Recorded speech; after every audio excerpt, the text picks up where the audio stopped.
After almost 8 years running as a server, the Hive has announced that they will be shutting down their Java servers. On April 15th, the Hive Java edition will be closing its doors. It's crazy to think that such a legendary and iconic server is shutting down, but it's happening, and here's why. According to the article, this was an incredibly tough decision to make. Some of you may look to Bedrock as the excuse for Java going, but in reality, the Java server would have closed its doors a few years ago if it wasn't getting the fundings from Bedrock.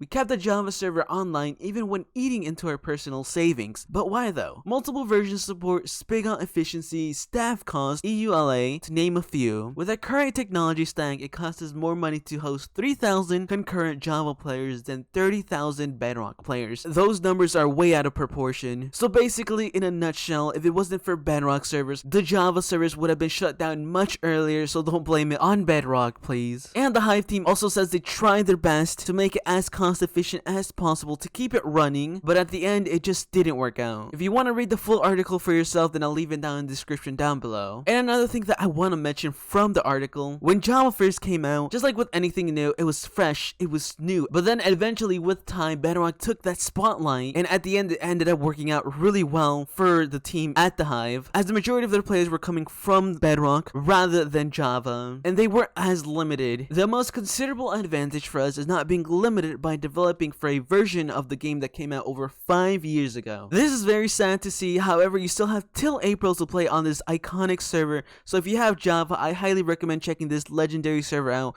playing some game modes, and being a part of its community before its utter end. I'll definitely be making some videos as well. Can we get an F in chat for the Hive, boys? It's been a good ride.